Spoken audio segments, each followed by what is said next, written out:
সাথে আপনি কোরবানি করলে আপনার কোরবানি বাতিল হয়ে যাবে, লিখে রাখেন। আপনি যদি নামাজি হন, বেনামাজির সাথে কোরবানি করলে আপনার কোরবানি ফাসিদ হয়ে গেছে। আপনি একজন ইমানদার পরহেজগার ব্যক্তি, সুদখোর, ঘুষখোর, বেনামাজি, কবিরা গুনাহকারী এই সমস্ত ব্যক্তির সাথে কোরবানি করবেন, লা ফাসাদা, আপনার কোরবানি বাতিল। মিল করেন। এখন দেখা গেল কোরবানি করব আমরা 7 জন, যদিও মাসালা শিথিলতা আছে, তাহলে কোরবানি করব। আমার মন যেমন, আমার সম্পদের হিসাব, আমার সম্পদের সমপরিমাণ সম্পদ যার আছে, আমার মন যেমন তদ্রূপ এরকম মনের মানুষ থাকতে হবে। আমার সম্পদ যেমন তদ্রূপ সম্পদের সমপরিমাণ সম্পদ থাকতে হবে। আমি যেমন নামাজি, ওই ব্যক্তিটাও যেন তেমন নামাজি হয়। এটি হলো ত্যাগের মাস।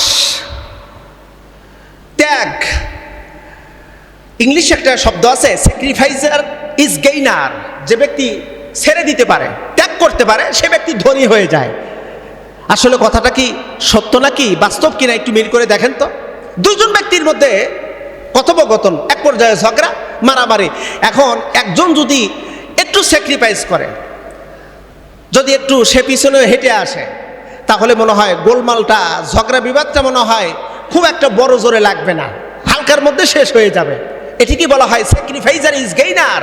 যে ব্যক্তি ত্যাগ করতে পারে সে ব্যক্তি ধনী হয়ে যায়। ত্যাগের মাস হলো কোরবানি।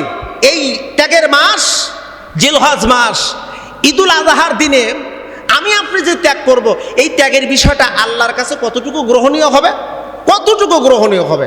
আল্লাহ সুবহানাহু ওয়া তাআলা বললেন, লা ইয়ানালাল্লাহ, আল্লাহ পাক বলছেন, আল্লাহ পাক নেবে না তোমার পশুর রক্ত, চামড়া, গোশত, এটা আল্লাহ পাক নেবে না। নেবে কি? ইয়ানালুহুত তাকওয়া বিনকুম, নাও হবে তোমার অন্তরে শুধু তাকওয়াটা। আসলে তুমি মহান রবকে ভালোবাসো কিনা, আল্লাহর সন্তুষ্টি অর্জনের লক্ষ্যে তুমি কোরবানি করতেছো কিনা, এইটা তোমার অন্তরে তাকওয়াটা নেবে। আল্লাহর কাছে পৌঁছাবে শুধু তাকওয়া। জরবেন আল্লাহর কাছে পৌঁছাবে কি? তাকওয়া। তাকওয়ার অনেক দাম। কিয়ামতের ময়দানে আল্লাহ সুবহানাহু ওয়া তাআলা মানুষকে যার যার মতন করে, মানে সবাইকে তো তুলবেন। যদি আল্লাহ পাক বলেছেন, অত্তাকু ইয়াওমান লা তাজসি নাফসুন আন নাফসিন শাইআ, আল্লাহ পাক বলেছেন, বান্দা কিয়ামতের ময়দানে এক নফস আর এক নফসের উপকারে আসবে না। আমার ভাই, বন্ধু, দোস্ত, নেতা, নেত্রী, আমার কর্মী, আমার স্ত্রী, আমার সন্তানাদি একে অপরের কোনো উপকারে আসবে না। আচ্ছা, আল্লাহর কথাটা সত্য নাকি কোনো সন্দেহ আছে? একটু জবান খুলে বললে খুব খুশি হব। সত্য নাকি সন্দেহ আছে? আল্লাহ পাক বলেছেন কোনো উপকারে আসবে না। আবার অন্যত্র আল্লাহ পাক বলছেন ইয়াফিররু। ইয়াফিররু শব্দটির অর্থ হলো ভুলে যাবে, পালাবে। অর্থাৎ আমাকে আপনাকে দেখে একে অপরের মধ্যে পালাতে থাকবে। পালাবে প্রথমে কে? আপনাকে যদি দেখে পালাবে সর্বপ্রথম আপনার ভাই, তারপর পালাবে আপনার মা, তারপর আপনার আব্বা যদি আপনাকে দেখে পালাবে, অসহিবাতিহি বলা হয়েছে। এরপরে যদি আপনার সাথী, সঙ্গী, নেতা, নেত্রী, ইন টোটাল পৃথিবীর সমস্ত মানুষ আপনাকে যদি দেখে সেই দিন পালাবে। আল্লাহ পাক বলছেন কুল্লু, প্রত্যেকেই পালাবে আপনাকে ছেড়ে। তার মানে বোঝা গেল ওয়াত্তাকু ইয়াওমান লা তাজসি নাফসুন আন নাফসিন, কিয়ামতের ময়দানে কোনো কিছুই আপনার উপকার আসবে না, কেউ আপনার উপকার করতে পারবে না। ইয়াওমা লা ইয়ানফাউ মালু ওয়ালা বানুন ইল্লা মান আতাল্লাহ বিকলবিন সালিম। আল্লাহ পাক বললেন, বান্দা সেই দিন তোমার ধন সম্পদ, পৃথিবীতে কোটি কোটি টাকার মালিক তুমি, বিল গেটসের মতন তুমি ধনী, তোমার বিশাল বিশাল অঙ্গরাজ্য আছে, বিশাল বিশাল ফ্ল্যাটের মালিক, অনেকগুলো তোমার ইন্ডাস্ট্রিজ আছে, এত টাকা, কিন্তু সেই দিন 1 টাকার উপকারও তুমি পাবে না। ওই টাকা তোমার উপকার করতে পারবে না।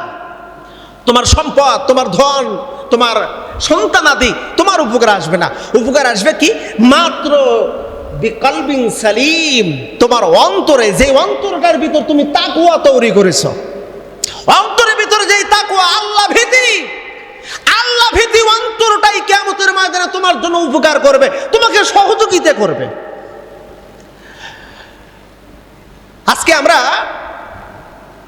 পৃথিবীতে তো সবকিছুকেই আমরা কম বেশি ভালোবাসি, বিশেষ করে অর্থের ব্যাপারে আল্লাহ পাক বলছেন, লান তানালুল বিররা হাত্তা তুনফিকু মিম্মা তুহিব্বুন ওয়া মা তুনফিকুনা মিন শাইইন ফা ইন্নাল্লাহা বিহি আলিম।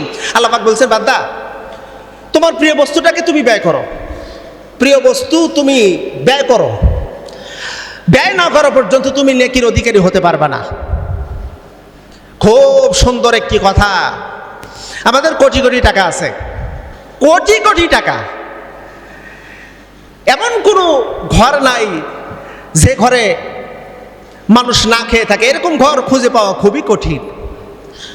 নেশাব পরিমাণ মালের মালিক যদি হন, আপনার উপর কোরবানি ওয়াজিব। নবীজি সাল্লাল্লাহু আলাইহি সাল্লাম বলেছেন, নেশাব পরিমাণ মালের মালিক হলো, কোরবানি করলো না, ওই ব্যক্তি যদি মারা যায়, ওই ইহুদি হয়ে মরুক অথবা নাসারা হয়ে মরুক, আমি রসুলের কোনো যায় আসে না। ইন্টারেস্টিং বিষয় হলো, আমার কোটি কোটি টাকা আছে, আমি ভাগে কোরবানি দেওয়ার জন্য খুব চিন্তা ফিকির। 7 ভাগে 5 ভাগে 3 ভাগে 2 ভাগে কোরবানি আমরা করি। হ্যাঁ, অনেকেই কোরবানি করেন। আচ্ছা, কোরবানি আপনাকে গরুই যে দিতে হবে এমনটিতে না। গরু 7 ভাগে কোরবানি দিতে পারবে কারা? যারা একেবারে জয়ীব, মানে কোনো মতো তাদের উপরে নেশাব পরিমাণ মালের মালিক হয়েছে, ওয়াজিব হয়েছে। যদি এই মাসালাটা তদানীন্তনকালে উট এবং দুম্বা ভেড়ার খুব একটা দাম ডিস্টেন্স ছিল না, যার কারণে সাহাবায়ে কেরামদের যারা একেবারে দুর্বল ছিল তারা ভাগে কোরবানি করেছে। আপনি কোটি কোটি টাকা আছে, আপনি কেন ভাগে কোরবানি করবেন?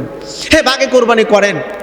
কার সাথে আপনি কোরবানি করলে আপনার কোরবানি বাতিল হয়ে যাবে? লিখে রাখেন, আপনি যদি নামাজি হন, বেনামাজির সাথে কোরবানি করলে আপনার কোরবানি ফাসিদ হয়ে গেছে।